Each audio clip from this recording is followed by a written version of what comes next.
sekarang itu kita harus lihat apa keunggulan domestik kita.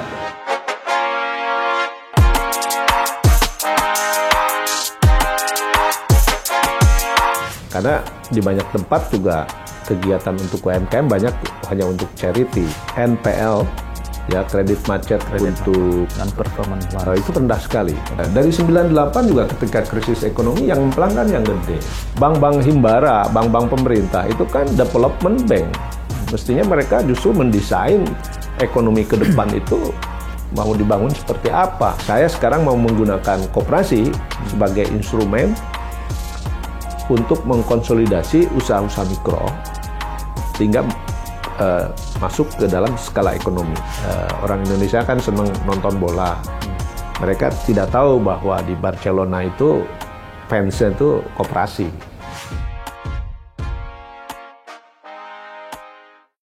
Saya itu ditelepon sama mama sahabat bilang gitu. Kalau orang pintar kan nggak perlu. Dia nggak orang nakal. Halo Detikers, kita jumpa kembali bersama saya Alexander Sudrajat. Assalamualaikum Pak Teten. Waalaikumsalam. Jumpa kembali nih Pak Teten. Apa kabar? Alhamdulillah baik. Pak Teten, kita ngomongin nasib UKM, UMKM, koperasi di tengah pandemi ini kan. Ya harus semualah terdisrupsi gitu kan ya. Sekarang hal khusus program-program dari Kementerian Koperasi UKM supaya mereka tidak makin tenggelam, apa aja yang sudah dilakukan dalam 1,5 tahun terakhir ini Pak Teten? Ya, saya kira begitu pandemi COVID, kita sudah membayangkan bahwa UMKM akan terdampak.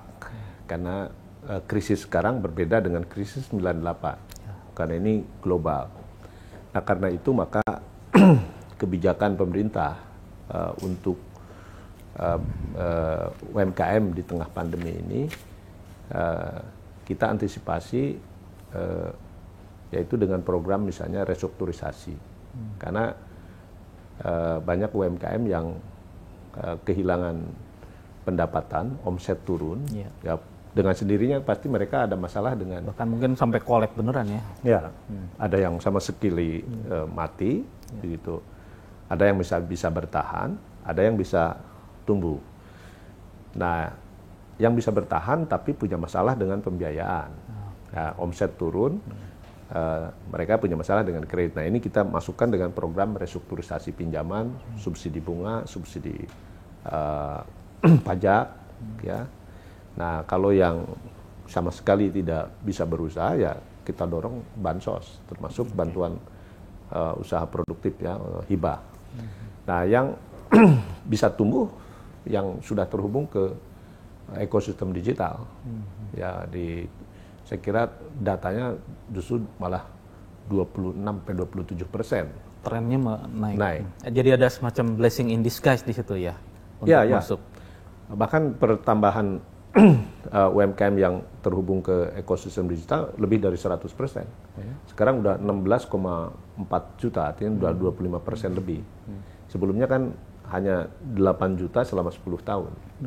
Jadi selama pandemi ada percepatan. Ada percepatan karena memang mau tidak mau UMKM dipaksa untuk go digital, ya karena tidak bisa lagi jualan secara offline.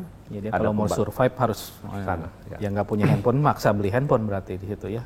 Iya. Maksakan. Jadi sekarang saya kira trennya sudah bagus, dan ini juga memang sudah ditargetkan oleh kita di 2024 itu nanti 30 juta pelaku UMKM masuk dalam ekosistem digital. Itu target yang realistis atau ambisius banget itu, kayak 30 juta? Ambisius, sampai 2020. Iya, tapi memang kita harus melihat bahwa digital market Indonesia itu cukup besar.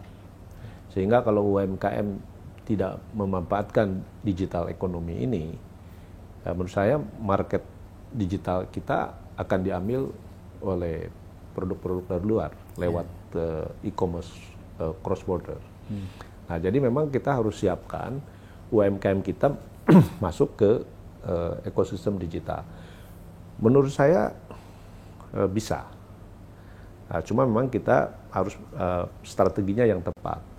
Nah, kita bagi aja 3. Ya, jadi UMKM yang usaha mikro, yang kapasitas produksinya rendah, ya kita dorong ke platform yang captive atau misalnya jualan di medsos begitu, ya. Tinggal kita dukung sistem logistik sama digital payment sistemnya. Nah, kalau yang kecil misalnya udah kita dorong masuk kecil dan menengah, bisa didorong masuk ke ekosistem platform digital nasional dan yang global gitu. Nah, di pemerintah sendiri kan belanja pemerintah kan sekarang juga udah secara digital, jadi di e-katalog termasuk di BUMN. Jadi saya optimis kalau kita bagi per trade area tadi, ya sesuai dengan skala UMKM-nya, kita optimis 30 juta terjangkau. Di 2024. 2024. Nah, Pak Teten, peran ekosistem yang ada, yang platform-platform yang udah gede lah ya, kayak Facebook, misalnya Gojek, Grab sendiri, seberapa besar sumbangsih mereka terhadap pertumbuhan UKM? Saya lupa angkanya, tapi peran mereka cukup besar. Ya, selama ini mereka juga bersama kita banyak melakukan pendampingan, pelatihan, kurasi produk supaya UMKM kita bisa onboarding. Ya, walaupun memang tantangan di e-commerce ini tidak mudah, ya, karena di e-commerce juga harus bersaing dengan produk-produk dengan brand kuat, gitu ya, dari industri juga. Nah, termasuk juga kapasitas produksi. Sebab kalau tidak bisa memenuhi permintaan pasar dalam waktu cepat, ya ditinggal. Sustainable-nya itu ya. Nah, jadi cukup besar lah. Nah, yang sedang kita kerjasamakan juga dengan e-commerce cross border justru mendorong UMKM kita go global. Nah, karena tren retail ekspor lewat e-commerce ini tinggi sekarang ini, karena orang dengan memanfaatkan sistem logistiknya e-commerce, ekspor itu jadi murah meskipun retail, gitu biaya logistiknya. Dan sekarang dunia terhubung langsung, antara konsumen dengan produsen itu kan terhubung langsung. Nanti kan semakin hari nanti middleman-nya kan hilang. Jadi sekarang orang bisa belanja dari pelosok manapun, dari 10 dunia, misalnya mau beli batik bisa terhubung ke pembuat batik di Solo misalnya, atau mau beli misalnya tanaman hias bisa terhubung langsung ke petani di Bogor misalnya. Nah, itu bisa terjadi begitu. Nah, kita harus menyiapkan betul produk-produk UMKM itu sebagai end product, kualitasnya, standarnya, karena tadi ini kurasinya dan sebagainya itu, karena ini sekarang tidak lagi lewat middleman, lewat jalur distributor. Saya melihat trennya ke sana, karena retail ekspor ini semakin meningkat. Dan sekarang kan lifestyle di dunia kan semua sama, ya. Apa yang sekarang disukai di dunia ya semua sama, tidak ada pembatas lagi. Nah, ini menguntungkan UMKM, karena UMKM produknya kan custom, ya, yang punya daya saing. Kalau dengan mass production pasti kalah. Nah, karena itu maka yang custom ini kita bidik. Nah, tren belanja sekarang orang bukan mau belanja brand massal, tapi yang unik-unik. Nah, ini keunggulan yang saya kira kita punya, karena kita punya DNA budaya dan seni yang luar biasa. Ini bisa menjadi basis atau fondamen dari produk-produk UMKM yang berbasis kreativitas. Makin unik, makin diproduksi yang terbatas, makin jadi gengsinya tinggi gitu kan. Ya, dan narasi atau storyline di balik produksi, misalnya pro lingkungan, mensejahterakan masyarakat atau mensejahterakan masyarakat terpencil, itu makin eksotik kira-kira gitu. Nah, itu pendampingan ke mereka sejauh ini seperti apa, Pak Teten? Prosesnya di lapangan itu? Nah, pendampingan ini kan melibatkan multi pihak, ya. kami Kementerian Koperasi kan tidak punya kantor di daerah. Jadi di undang-undang daerah itu memang sudah dibagi.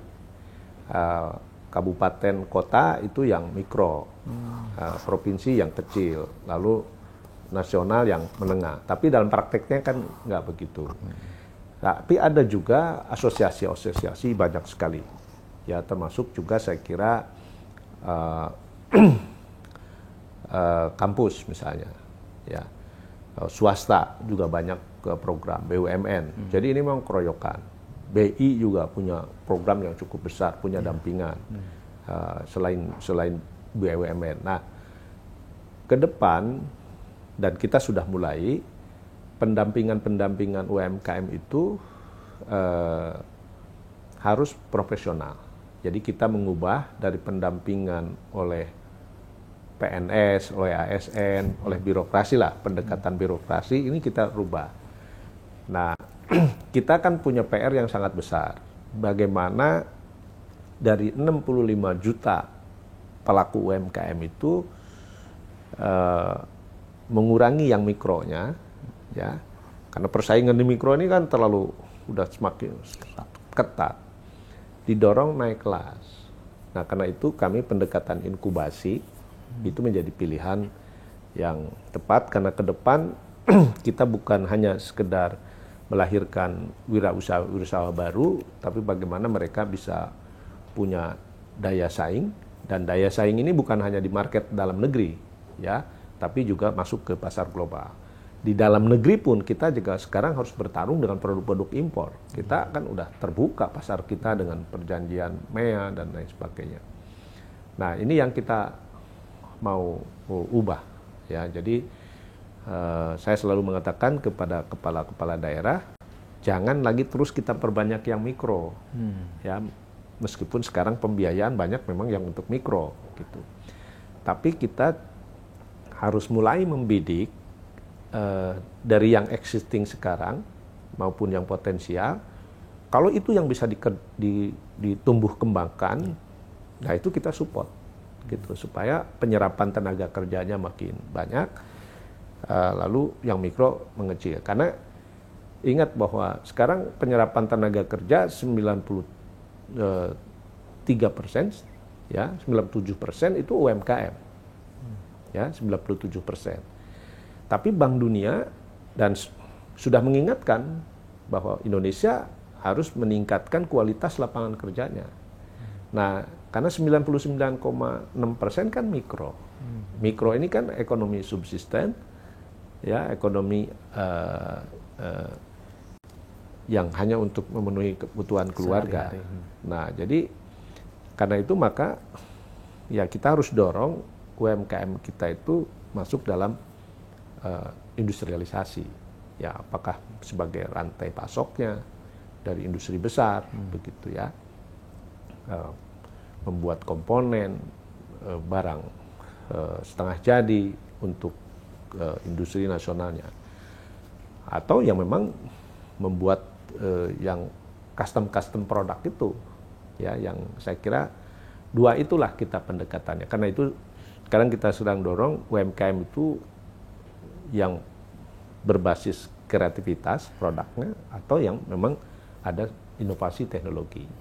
Yang inovasi teknologi ini ya kita ingin UMKM menjadi bagian dari rantai pasok industri nasional dan global. Nah, Pak Teten, ini kan soal UMKM banyak banget sebetulnya kan lembaga yang ngurusin ya. Kalau yang paling menonjol kan misalnya Pak Teten dengan Pak Sandi nih kan yang sering banget ke lapangan gitu. Nah, ini sebenarnya sinerginya seperti apa, Pak? Biar nggak bentrokan atau malah tumpang tindih di lapangan itu. Ya, yang ngurus UMKM ini di kabinet itu ada 22 kementerian. 22 kementerian. Dan lebih dari 40 lembaga gitu, belum daerah. Dan memang ini kan dari awal UMKM itu tumbuh tanpa desain. Nah, pemerintah juga dalam code and code kan juga tanpa desain. Jadi ya yang UMKM di sektor pertanian diurus oleh pertanian, begitu. UMKM di sektor perindustrian mereka menyebutnya IKM diurus perindustrian, dan ini semua ada kan. Nah, saya kira saat ini kita perlu ada ada semacam guideline bersama. Jadi ada kayak leading sektornya di mana bukan di Pateten tuh ya sebetulnya jadinya. Ya mestinya di sini. Iya, kalau Ya. sesuai namanya itu kan Mestinya di sini. Nah, ini kan kuncinya dengan Bappenas dan Kementerian Keuangan. Ya, kita sudah bicara terus supaya di dalam arah pembangunan UMKM atau mainstreaming, ya pengarus utamaan UMKM dalam pembangunan ekonomi nasional itu semua harus sama begitu. Pendekatannya, strateginya, Ya. capaiannya itu ya. Karena di banyak tempat juga kegiatan untuk UMKM banyak hanya untuk charity kan gitu loh. Iya. Ya, nah ini kan saya kira bukan itu kan yang kita kehendaki kalau kita ingin menjadikan UMKM sebagai tulang punggung perekonomian nasional. Tapi betul-betul kita membangun UMKM kita yang punya daya saing, ya dalam skala ekonomi, ya sehingga kesejahteraan masyarakatnya juga berkembang, gitu, maju, bukan hanya sekedar untuk bertahan hidup atau ekonomi subsisten.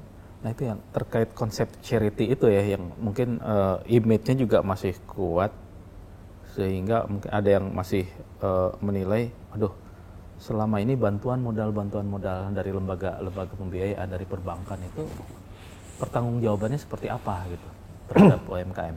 Kalaupun memberikan kredit, apakah tingkat pengembaliannya sudah cukup baik gitu kan? Kalau menurut saya sih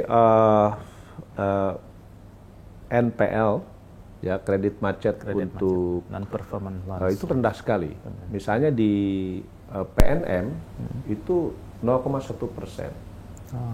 Di program Mekar itu kan pinjaman ke kelompok perempuan, ya jadi memang itu ada tanggung renteng, ada pendampingan, jadi rendah sekali. Yang suka ngemplang kan yang gede, ya kan, yang kecil tuh takut, nggak punya pelindung, nggak bisa lobby politik, nggak bisa berkelit-kelit, nggak bisa bayar lawyer. Ya, dari 98 juga ketika krisis ekonomi yang ngemplang kan yang gede. Nah, saya kira di bank juga sama, rendah sekali kredit macetnya itu. Nah, yang perlu kita kritisi, kita evaluasi ulang, itu sekarang ini terlalu banyak sebenarnya pembiayaan itu yang hanya untuk mikro, ya, hanya mikro. Dan hanya untuk modal kerja, untuk modal investasi, untuk meningkatkan kapasitas usaha, memperluas, menambah mesin, misalnya menambah ruang usaha, itu sulit, gitu. KUR pun kan maksimum baru 500 juta, gitu. Itu hanya cukup sebenarnya untuk modal kerja. Nah, karena itu kalau kita lihat dari waktu ke waktu, struktur ekonomi kita dari dulu ya didominasi usaha mikro. Saat ini pun 99,6% itu mikro. Omsetnya di bawah 2 miliar lah setahun kira-kira gitu. Nah, ini kan rapuh struktur ekonomi seperti ini. Nah, karena itu ini sudah harus kita pikirkan. Memang betul dengan menyediakan berbagai pembiayaan mikro dan seluruh model dunia ada di Indonesia, itu bagus untuk memberikan akses kemudahan ya untuk usaha mikro untuk bisa mendapatkan modal kerja gitu. Tapi kalau terus kita perbanyak mikro ini gitu, ini kan persaingan di bawah makin tinggi. Kasihan mereka makan temannya sendiri kan kira-kira begitu. Nah, karena itu kita sekarang harus ada pembiayaan yang memungkinkan mereka itu bisa dorong naik kelas, mengembangkan usahanya. Mikronya mengecil, kecil menengah berkembang. Gitu. Inisiatif dari Kementerian Koperasi sudah disampaikan ke kolega-kolega Pateten. Ya, kita selalu bicara dengan pemerintah daerah juga. Saya selalu mengatakan, coba kita bidik aja di satu daerah itu, misalnya di desa, di kecamatan, di kabupaten, mana dari existing pelaku usaha yang punya potensi bisa dikembangkan, itu kita kembangkan. Kita perkuat pembiayaannya, kita kembangkan kewirausahaannya, akses Jadi pasarnya. semacam lokomotif. Ya, nanti sehingga di situ, mereka ya. yang tadinya mungkin bisa hanya misalnya pegawainya 5 orang, ya kan, bisa jadi 100 orang kan, ini bisa menyerap yang mikro-mikro ini. Karena mereka kalau yang mikro-mikro ini kan tidak sustain, kasihan juga. Iya. Mereka lebih senang dapat pendapatan dari pekerjaan yang tetap gitu. Nah, sistem pembiayaannya harus mendukung. Karena itu Pak Presiden kan sudah perintahkanlah bahwa porsi kredit perbankan untuk UMKM itu secara gradual harus naik sampai di atas 30% pada tahun 2024. Nah, saat ini kan masih di bawah 20%. Kita terkecil. Singapura aja kredit perbankan untuk UMKM sudah 39%. Malaysia, Thailand udah di atas 50. Korea Selatan 81% kredit perbankannya untuk UMKM. Nah, yang gede ngambil di pasar modal. Gitu. Nah, itu saya kira penting. Bahkan Pak Presiden kan sudah menyetujui juga misalnya KUR itu bisa sampai 20 miliar. Dari 500 juta. Dari 500 juta. Nah, kalau 20 miliar kan akan tumbuh. Usaha-usaha menengah.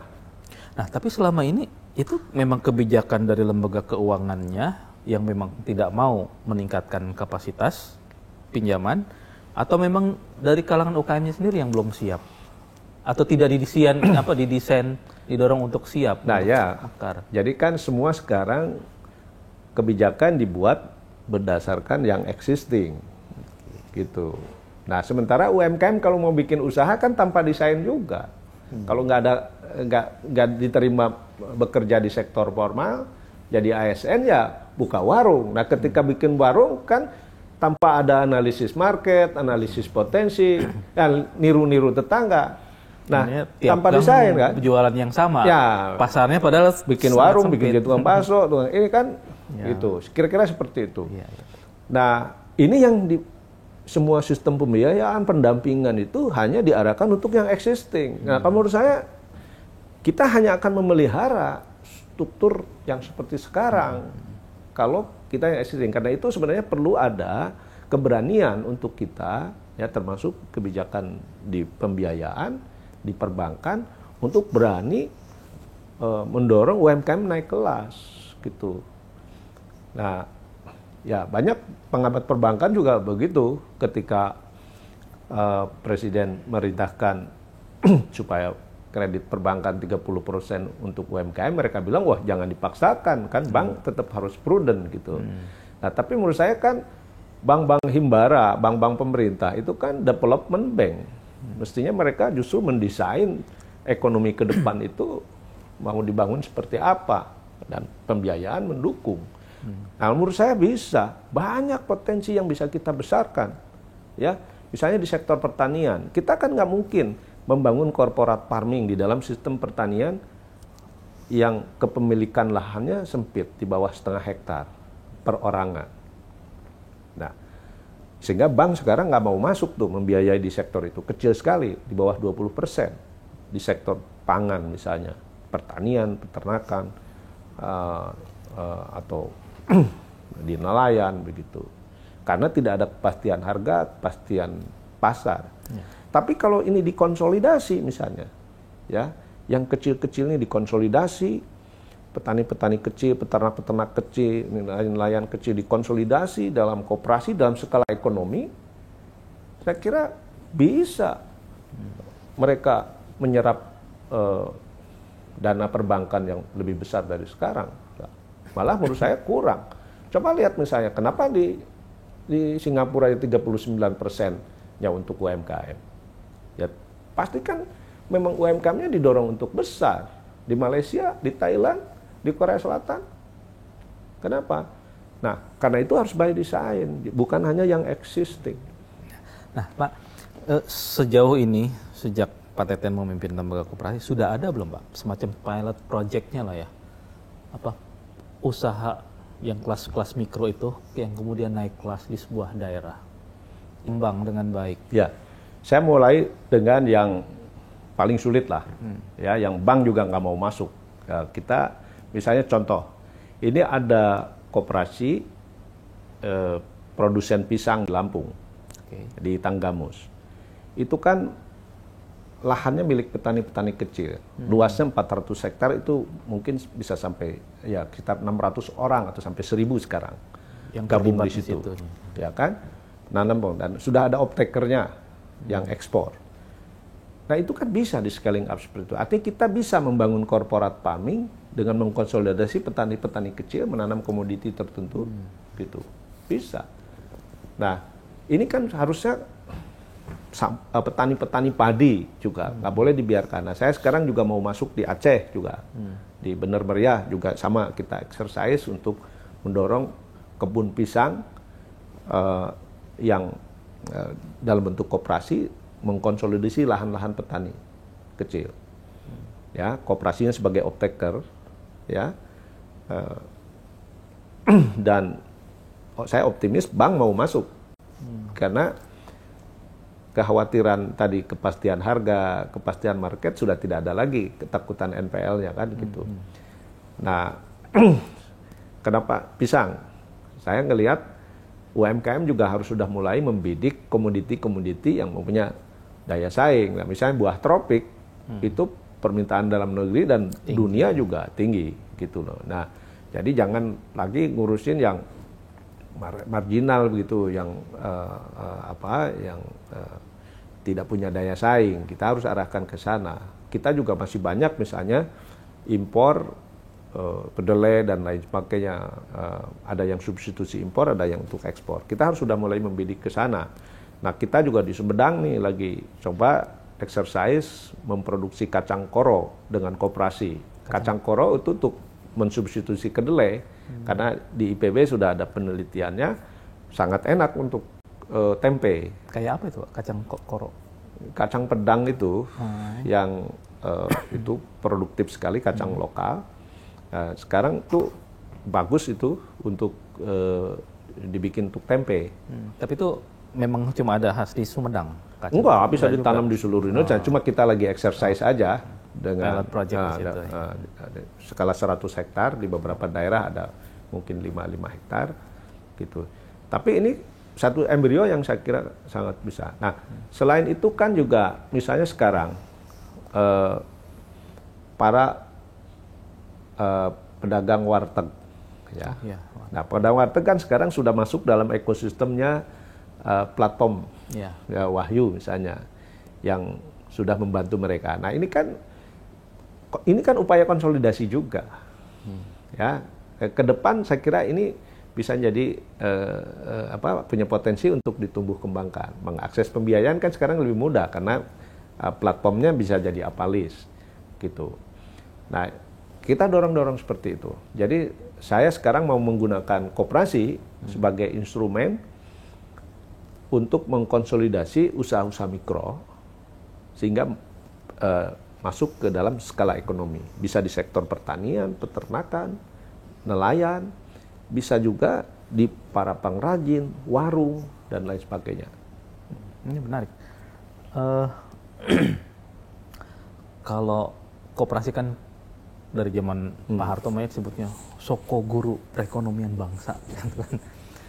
Kalau dari paparan Pak Teten, itu masih sebetulnya sudah terwujud belum sih? Atau sebetulnya ya masih obsesi jangka panjang gitulah. Sekarang ya, apalagi sekarang udah ada disrupsi masuk digital gitu, makin berat aja sepertinya itu kan. Ya, soko guru itu kan cita-cita. Tapi faktanya kan kalau kita lihat koperasi belum pernah menjadi tulang punggung perekonomian nasional. Ya, saat ini pun masyarakat Indonesia yang berkoperasi itu baru 8%. Ya. Dunia 16%. Jadi kira-kira setengah dari dunia kita nih.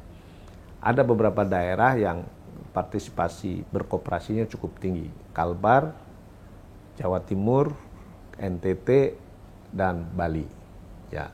Nah, tapi saya melihat bahwa koperasi itu punya potensi yang cukup besar di Indonesia yang struktur ekonominya mikro-mikro ini. Ya, nah mikro-mikro ini kalau kita konsolidasi lewat koperasi, gitu ya. Nah, ini kita bisa bicara dalam skala ekonomi besar, menengah dan besar. Nah, saya kira model bisnisnya sudah kita bayangkan ya, dan sudah kita coba praktekkan. Ini sangat mungkin. Nah, saya tidak merasa digitalisasi itu mengancam koperasi. Bahkan dengan digitalisasi memudahkan justru membangun koperasi dalam skala nasional. Ya, misalnya yang jadi handicap sekarang itu kan karena koperasi itu harus ada rapat anggota tahunannya, pemilik sahamnya itu kan mahal kalau ngumpul dan akhirnya hanya skala lokal. Nah, sekarang kita juga sudah membuat kebijakan itu bisa dilakukan secara daring, gitu ya. Jadi sekarang bisa dalam skala nasional bikin koperasi itu, ya, bukan lagi dalam skala lokal, gitu. Nah, yang kita memang harus yakinkan ke masyarakat bahwa koperasi itu sama unggulnya dengan korporasi. Bahkan banyak koperasi di dunia, terutama yang di sektor agriculture, yang justru tumbuh berkembang koperasinya.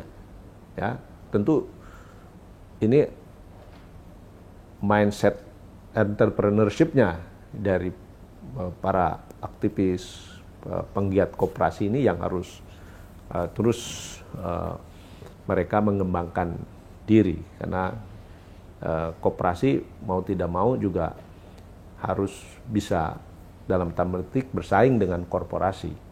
Ya, karena saya selalu mengatakan orang memilih koperasi itu atau membuat korporasi, membuat PT atau koperasi itu harus menjadi pilihan rasional. Ya, nah karena itu maka koperasi harus menjadi pilihan bagi masyarakat, karena dengan berkoperasi mereka bisa lebih sejahtera. Nah, itu yang bisnis model itu yang harus dijawab gitu. Nah, kalau untuk bisa masuk ke kalangan milenialnya apa Pak Teten? Ada upaya memperkenalkan koperasi ke kalangan milenial gitu?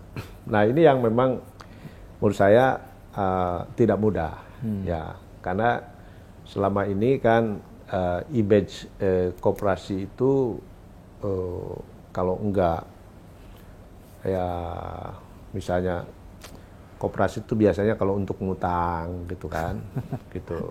Ya kan, kalau saya image-nya adanya cuma di desa-desa, ya, di kampung gitu. Skala kan. ekonomi kecil, ekonomi marginal begitu. Kalau di perkotaan nggak kenal loh koperasi, gitu. apalagi anak milenial. Nah, ini yang kita harus rubah, ya, persepsi itu. Ada semacam tentu harus ada piloting dulu. Orang kan harus lihat nyatanya, gitu. Nah,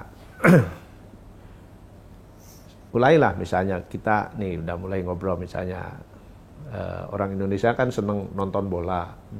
Mereka tidak tahu bahwa di Barcelona itu fansnya itu koperasi, gitu ya. Mereka tidak tahu misalnya susu yang kita makan, keju yang kita makan atau apa itu kebanyakan kan buatan dari New Zealand misalnya. Itu kan produsennya koperasi. Dan itu koperasi terbesar, produsen susu dan terbesar di dunia itu produk koperasi di New Zealand. Rabobank itu kan koperasi. Nah, selain contoh-contoh koperasi modern, ya, yang bisnis modelnya inovatif seperti itu. Nah, ini memang harus juga ada transformasi dari koperasi di dalam negeri. Karena itu modernisasi koperasi ini sekarang jadi agenda kita. Ya, karena banyak kan udah tua-tua pengurusnya itu. Ini kan artinya governance-nya nggak jalan. Ya, koperasi kan mestinya selalu dikatakan sistem demokrasi ekonomi. Ya, tapi kalau pengurusnya itu aja ya kerajaan gitu. Di mana demokrasinya gitu. Nah, ini yang harus direform. Jadi modernisasi koperasi itu misalnya dikelola oleh manajemen profesional, ya kan? Bisnis modelnya inovatif, ya, terus mereka juga sudah menggunakan teknologi digital dalam pelayanan kepada anggota, dalam pembukuannya misalnya, supaya nggak ada lagi double pembukuan kan gitu dan lain sebagainya. Nah, kalau saya kira saya optimis kalau misalnya sudah hadir pelan-pelan koperasi yang besar, koperasi-koperasi yang tadi dari segi bisnisnya inovatif, saya kira akan tertarik. Nah, sekarang sudah ada anak-anak muda yang bikin koperasi digital, ya kan? Ada yang bikin aplikasi yang ini, ya. Saya bahkan di Jogja pernah diskusi dengan teman-teman yang memproduksi misalnya motor custom dan lain sebagainya, juga mereka sudah membicarakan untuk berkooperasi karena mereka tidak bisa lagi usaha sendiri-sendiri, gitu, ya. Nah, mereka ada keinginan untuk gabung dengan kooperasi. Nah, yang karena itu maka saya di LPDB sekarang, lembaga dana bergulir untuk koperasi, juga dikembangkan inkubasi, ya, untuk nanti mendampingi masyarakat atau anak-anak muda yang mau membangun koperasi dengan benar. Jadi itu saya kira upaya-upaya yang kita lakukan. Itu terkait digitalisasi koperasi itu ya, Pak Teten. Nggak tahu besok Pak Teten diundang nggak ke acara besok tuh? Ada semacam launching aplikasi khusus IDM gitu namanya. Dia cita-citanya sih memang mau mendigitalisasikan koperasi, bahkan termasuk masuk ke kayak semacam uang kripto semacam kayak gitu, ya. Pembayaran kayak gitu. Ya, kita sebenarnya sudah ada banyak aplikasi digital yang sudah kita tawarkan kepada koperasi-koperasi di IDX Coops, ya, mungkin bisa dicari di situ. Kita udah siapkan. Jadi, nah tadi sudah ada inkubator juga di LPDB untuk mendampingi modernisasi koperasi ini. Jadi saya kira sekarang yang paling penting juga koperasi harus diberikan keleluasaan mereka untuk bisa masuk ke semua jenis usaha, ya. Nah, karena itu saya sekarang misalnya sudah kerjasama dengan berbagai kementerian supaya koperasi itu misalnya bisa ikut bangun jalan tol, infrastruktur. Menteri PU udah very welcome begitu, ya, karena sudah ada 100 koperasi yang kapitalnya sudah besar. Nah, mereka kan bisa lah ikut bangun infrastruktur begitu. Koperasi juga sudah diundang oleh Menteri KKP Kelautan untuk juga ikut bangun tambak udang. Nah, Presiden kan sudah minta, udah tambak udang itu kasih ke rakyat lah. Dan memang marketnya juga lebih senang, market dunia udang tuh lebih senang yang dipelihara di tambak rakyat yang lebih ekologis begitu, ya. Nah, sekarang koperasi juga bisa menjadi rantai pasok BUMN begitu, ya kan. Nah, ini dulu menurut saya yang harus, ini juga bisa mengubah persepsi buruk tentang koperasi, bahwa koperasi itu ekonomi marginal gitu, ekonomi pinggiran gitu. Dan ekonomi jadul sih sebetulnya. Pak Teten, terkait pembiayaan, tadi Pak Teten bilang sebetulnya dari kalangan UMKM tingkat NPL ya, kredit macetnya rendah. Tapi kita tahu juga Pak Teten, kalau di daerah-daerah itu masih yang belum tersentuh lembaga pembiayaan ya, lari ke tengkulak. Kalau zaman sekarang zaman canggih, lainnya pinjaman online gitu kan, rentenir atau pinjaman. Nah, ini gimana Pak Teten supaya mereka tidak ikut menjadi korban? Sekarang kan lagi banyak banget tuh pengaduan ya, ratusan ribuan menjadi korban pinjol-pinjol itu. Ya, memang harus diakui ya, memang seperti penelitiannya BRI itu ada 30 jutaan lah masyarakat Indonesia yang belum terhubung ke pembiayaan formal. Ya. Nah, akibatnya memang kan lembaga-lembaga pembiayaan yang kecil-kecil ya atau rentenir, termasuk sekarang pinjol itu saya kira memanfaatkan adanya kebutuhan ini. Nah, tapi ini kan banyak masyarakat yang tidak tahu bahwa sebagian pinjaman online itu juga ada yang ilegal.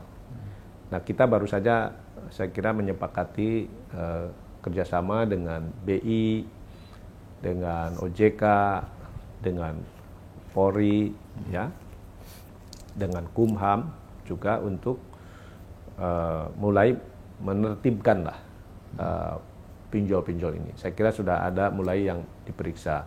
Ada yang mengatasnamakan koperasi, padahal bukan koperasi. Tapi ada juga yang memang koperasi, ya, simpan pinjam, tapi sebenarnya belum memiliki izin khusus untuk menjalankan usaha simpan pinjam, begitu.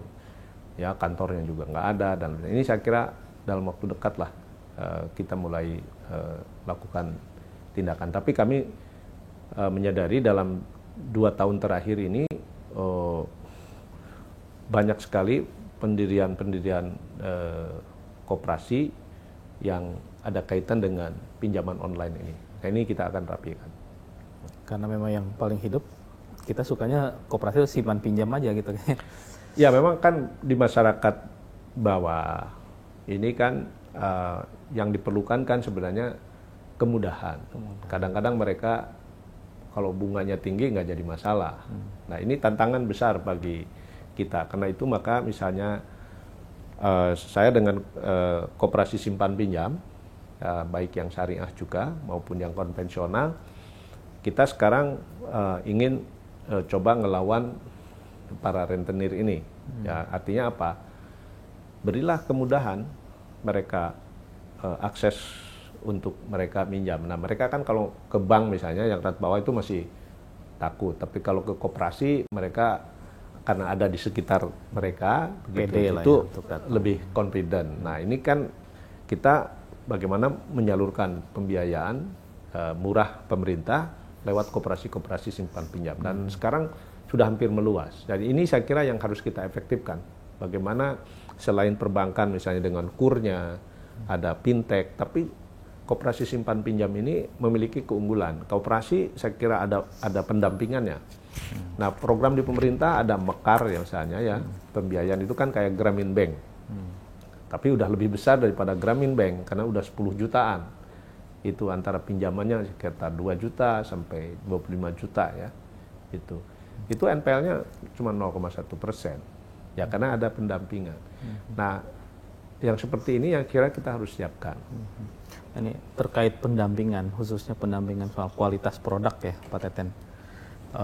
Menyangkut selama pandemi kan mungkin banyak orang belinya produk-produk makanan pun ya, khususnya nih makanan. Ya, mungkin dia supaya awet, supaya apa? Bisa ya hemat produksi kan. Tidak ada orang pesan didadakan gitu kan lewat yang disebutnya frozen begitu, makanan beku semacam itu. Ya, jadi begini, justru ini lagi rame. Karena selama pandemi kan kegiatan usaha kan dibatasi. Ya, PPKM juga dibatasi. Nah, sehingga para UMKM ini kan kreatif. Mereka kan tidak bisa diam. Mereka terus harus berusaha karena menyangkut ekonomi keluarga. Nah, lalu mereka biasanya berjualan kan lewat online. Makanan yang siap saji, ada frozen food, ya kan? Ada makanan siap saji lainnya begitu. Nah, memang normalnya itu kan harus dapat surat izin edar begitu. Nah, sehingga kemarin ramai banyak yang diperiksa ya oleh polisi karena memang tidak ada izin edarnya. Nah, tapi kita alhamdulillah kita udah bicarakan bersama-sama dengan Bareskrim dengan BPOM, diberikan kelonggaran. Jadi mereka tidak lagi dipidanakan begitu, tapi dibina ya, diberi kelonggaran untuk tetap bisa berusaha, tapi dalam bersamaan izin edarnya diurus begitu. Nah, BPOM juga sudah membuat satu kebijakan yang cukup bagus, di mana sekarang produk-produk makanan olahan, termasuk yang frozen food, kalau masa kadaluarsanya kurang dari 7 hari, itu tidak perlu izin edar, ya, atau dibuat di depan pembelinya, misalnya, gitu ya. Nah, ini kan akan sangat membantu UMKM di tengah pandemi ini untuk tetap bisa berjualan secara online, gitu ya, sampai saya kira situasi normal kembali lah. Oke, Pak Teten, terima kasih banyak, Ya, Pak Teten. sama-sama. Semoga apa yang Pak Teten canangkan tadi, harapkan terutama tumbuhnya UKM-UKM yang tidak hanya bermain di skala mikro, tetapi memang udah naik kelas ke skala menengah, bermunculan di banyak daerah, dan benar-benar nanti bisa menjadi wirausahaan yang dapat diandalkan bagi perekonomian nasional kita. Sekali lagi terima kasih banyak, Ya, Pak Teten. sama-sama. Terima kasih.